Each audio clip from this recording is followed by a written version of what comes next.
Hello friends, thanks for being in this YouTube channel. এটা সম্পূর্ণ বাংলা কন্টেন্টের ইউটিউব চ্যানেল। এখানে ওয়েব ডেভেলপমেন্টের সমস্ত রকম যাবতীয় তথ্য কিন্তু তোমরা পেয়ে যাবে, ঠিক আছে। HTML, CSS, জাভাস্ক্রিপ্ট এগুলো তোমরা বাংলায় শিখতে চলেছ।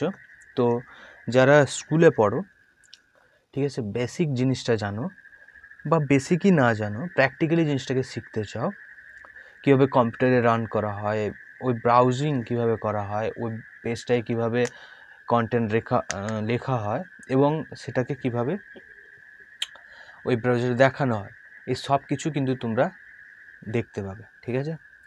আজকের ভিডিওতে আমরা গত ভিডিওর যেটা আলোচনা করা হয়েছিল ওই জিনিসটাকে একটু বেশি করে আলোচনা করতে চলেছি।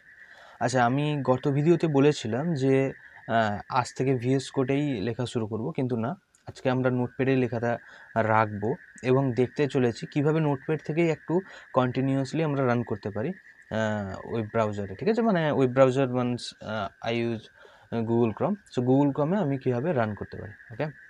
তোমরা এখানে দেখতে পাচ্ছ যে এখানে নোটপ্যাড ওপেন করা আছে। আমরা দুটোকে মিনিমাইজ করে দিই, ঠিক আছে।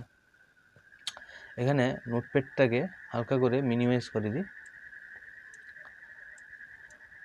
হালকা করে ওপেন করে নিই, আর এটাকে এখানে করে আসি, এখানে করে নিই, ঠিক আছে। এটা এখানে আর এটাকে ব্যাস হয়ে গেল।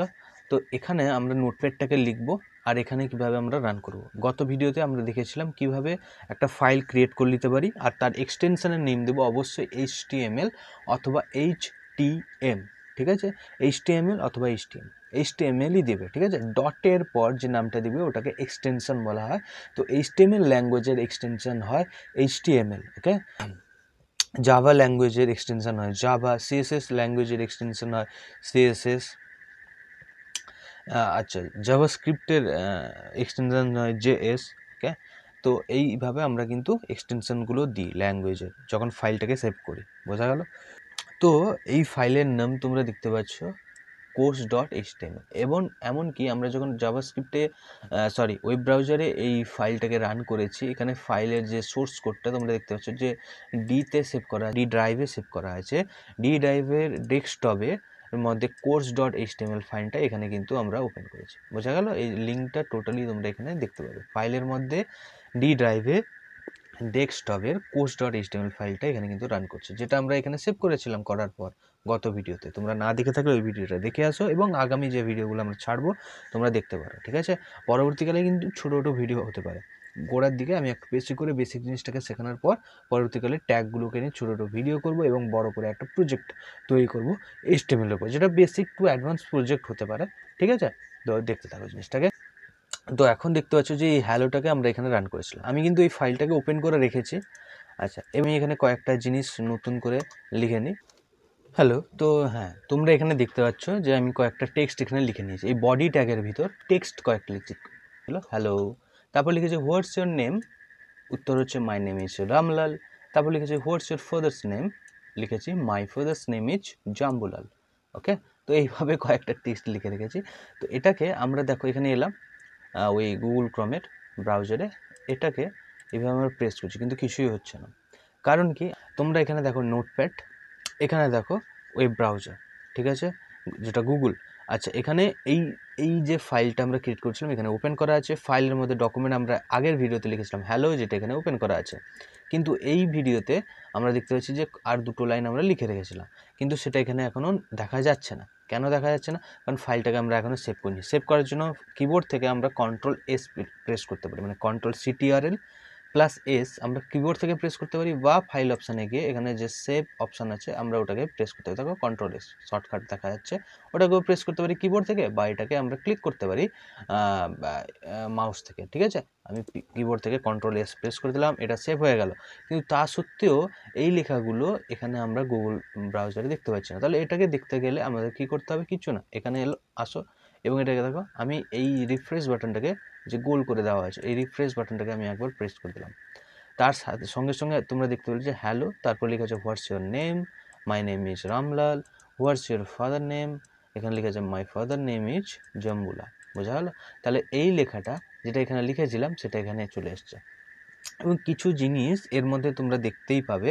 আমি এখানে হ্যালো লিখেছিলাম, ঠিক আছে, এন্টার প্রেস করে নেক্সট লাইনে এসেছিলাম, নেক্সট লাইনে কিছু কথা লিখেছিলাম, এন্টার প্রেস করে নেক্সট লাইনে এসেছিলাম, সেখানে কিছু কথা লিখেছিলাম। কিন্তু যখন আমরা এখানে আসছি এই ওয়েব পেজের মধ্যে আমরা যখন আসছি তখন দেখো পুরোপুরি একটা লাইনে কথাটা লেখা আছে। যদি আমরা এটাকে একটু বাড়িয়ে দিই তাহলে দেখো পুরোপুরি একটা লাইনে কথাটাকে লেখা আছে। বোঝা গেল? পুরোপুরি একটা লাইনেই লেখা আছে, কোনো নেক্সট লাইন হয়নি। এর মানে কি, এই যে স্পেসের ব্যাপারটা এইচটিএমএল এর মধ্যে খাটে না, মানে এইচটিএমএল এই জিনিসটা কাজ করে না। এই যে আমরা এখানে এন্টার কি যেভাবে প্রেস করছি এটা এখানে কাজ করে না। কোথায় কাজ করে না? এই এইচটিএমএল এর মধ্যে। ডকুমেন্টে যদি আমরা এই এডিটারে যদি এন্টার কি চেপে নেক্সট লাইনে আসার চেষ্টা করি তাহলে সেটা কিন্তু, বা এন্টার কি চেপে যদি নেক্সট লাইনে আসার চেষ্টা করি তাহলে সেটা কিন্তু এই দেখো ওয়েব পেজে এখানে কিন্তু কাজ করছে না।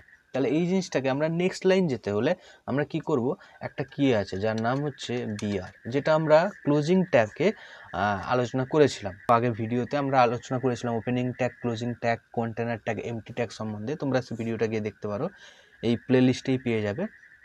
তাহলে ওই ভিডিওটার মধ্যে তোমরা এটা পেয়ে থাকবে। এই বিআর এর সম্বন্ধে খানিকটা আমি এক্সাম্পল দিয়েছিলাম যে এটা একটা এমটি ট্যাগ। এমটি ট্যাগের কখনো ক্লোজিং ট্যাগ হয় না, মানে only and only opening tag হয়। বোঝা গেল? অনলি ওপেনিং ট্যাগ হয়, তাহলে কোনো ক্লোজিং ট্যাগ হয় না। তাহলে শুধুমাত্র ওপেনিং ট্যাগ, বিআর ওপেনিং ট্যাগের মধ্যে বিআরকে লিখেছি, তাহলে বিআর একটা ওপেনিং ট্যাগ, এটাকেই ব্যবহার করে আমরা নেক্সট লাইনে আসতে পারবো। মানে কি, এই হ্যালোটা সম্পূর্ণভাবে একটা লাইনে থাক, নেক্সট লাইনে এলে আমরা এটাকে দেখতে পাবো। যেমন যদি তোমরা কনভারসেশনের গ্রামার বই কিনে পড়ে থাকো কনভারসেশনের, তাহলে কনভারসেশনের এক্সাম্পলে কিন্তু এইভাবে দেওয়া থাকে, হ্যালো, নেক্সট লাইনে একটা নাম দেওয়া আছে কোলন দিয়ে, কোশ্চেনটা দেওয়া আছে, অ্যান্সার আরেকজনের নাম দিয়ে অ্যান্সার দেওয়া আছে, এইভাবে দেওয়া আছে। তো আমরা ওইটাকে এখানে কি করে পারবো, আচ্ছা এটা লিখেছি, ফাইলটাকে সেভ করবো, কন্ট্রোল এস চেপে, ফাইলটা সেভ হয়ে গেছে আমাদের ফাইল এক্সপ্লোরারে। এখানে আমরা আসবো, ওই পাথটাকে এখানে ওপেন আছে, তাহলে আমরা এটাকে রিফ্রেশ করব। রিফ্রেশ করার জন্য আমরা সম্ভবত কিবোর্ড থেকে কন্ট্রোল আর প্রেস করতে পারি, অথবা এখানে মাউসটাকে এনে কাজ করতে পারি। রিফ্রেশ করার সঙ্গে সঙ্গেই তোমরা দেখো এইখানে এক লাইনে সব লেখা ছিল, সঙ্গে সঙ্গে হ্যালোটা কিন্তু উপরের লাইনে থেকে গেছে, বাকিটা নিচের লাইনে এসছে। আর এখানে তোমরা আসো, এখানে তোমরা দেখতে পাবে নোটপ্যাডে যে হ্যালোটার পরে আমি বিআর লিখে রেখেছিলাম, যেটা কাজ কী করলো, যে নেক্সট লাইনে জিনিসটাকে পাঠিয়ে দিলে। এইখান থেকে এইটুকু হচ্ছে বডি ট্যাগ, এই বডি ট্যাগের মধ্যে এখান থেকে এইটুকু বডি ট্যাগ, এই বডি ট্যাগের মধ্যে যা কিছু লেখা আছে এটা, ঠিক আছে, এই জিনিসটা আমরা এখানে দেখতে পাচ্ছি। এই জিনিসটার মধ্যে যখন আমরা হ্যালোর পর বিআর চাপলাম না, বিআর কিটা ট্যাগটা দিলাম, এমটি ট্যাগটা, তখন কিন্তু তোমরা দেখতে পেলে যে হ্যালোর পরে সমস্ত কিছু যা কিছু লেখা আছে বডি ট্যাগের ভেতর তা কিছু পরবর্তী লাইনে এলো। কিন্তু আমরা জিনিসটাকে আরেকটু সুন্দর করে লিখতে চাই, যেভাবে এখানে লিখেছি what your name, my name is Ramlal, তারপরে আমরা নেক্সট লাইনে যেতে চাই, তাহলে আবার আমরা বিআর কি লিখবো। তাহলে কন্ট্রোল এস করে সেভ করলাম, এখানে এলাম, রিফ্রেশ মারবো, দেখো সঙ্গে সঙ্গে এই লাইনের পর আবার আমরা নেক্সট লাইনে চলে এসেছি। বোঝা গেল না? গেল না? ঠিক আছে। আচ্ছা, আর দুটো আমরা ট্যাগের সম্বন্ধে আলোচনা করলি, একটা হচ্ছে এইচআর মানে বিআর, হ্যাঁ, ইমেজ আইএমজি ট্যাগ, আর একটা হচ্ছে এইচআর ট্যাগ, রাইট? প্রথমত বিআর এর পর আমরা এখানে দেখব এইচআর ট্যাগ। এইচআর ট্যাগের কাজ কি, ওটা হরাইজন্টাল লাইন যদি বলা হয় ওটা তৈরি করে দেয়, মানে এইরকম করে লাইন তৈরি করে দেবে। আমি দেখাচ্ছি আগে। এই বিআর এর পর আমরা ট্যাগ লিখতেই পারি, তো একটা স্পেস বাটন চাপলাম, এইচআর লিখে দিলাম, গ্রেটার দেন সিম্বল দিয়ে দিলাম, ক্লোজ ব্রেস একে বলা হয়, এইচআর আমরা লিখে দিলাম, আমরা সেভ করলাম ফাইলটাকে, এখানে গিয়ে রিফ্রেশ করলাম, সঙ্গে সঙ্গে দেখতে পাচ্ছ হ্যালোর পরে একটা ব্রেক দেওয়া ছিল, মানে হ্যালোর পর নেক্সট লাইনে আসবো, নেক্সট লাইনে আসার পর আমরা এইচআর দিয়েছিলাম, তাহলে এইচআরটা নিচের লাইনে কী হয়েছে, এই যে পুরো দাগ করেছে, গুগলে দেখো এই পেজে পুরোটা দাগ করেছে, বোঝা যাচ্ছে, এই যে শুরু দাগটা। এইরকম করে আমরা প্রত্যেকটা কথার নিচে আমরা একটা করে দাগ দিতে চাই। তাহলে এখানে আসবো, এখানে এসে এইচআর লিখবো, বোঝা গেল? নোটপ্যাডে লক্ষ্য রাখো মাউসটা কার্সারটাকে, তাহলে এইচআর লিখলাম, সেভ করব। সেভ করার পর আমরা এখানে আসবো, প্রেস করব, দেখো এটা একটা লাইনে এলো। আবার এখানে একটা আমরা এইচআর লিখে দেবো, এখানে আমরা একটা এইচআর লিখে দেবো। এইচআর লেখার পর আমরা সেভ করব, আবার এখানে আসো, সেভ করার জন্য কন্ট্রোল এস চাপবো কিবোর্ড থেকে, আবার এখানে রিফ্রেশ করলাম, আবার নেক্সট লাইন। তো এই করে আমরা লাইন এরকম করে একটা তৈরি করে একটা লাইন এঁকে দেবে, বোঝা গেল? তাহলে এইচআরের কাজ। আর এর কোনো ক্লোজিং ট্যাগ হয় না, তাই এটা একটা এমটি ট্যাগ, বোঝা গেল?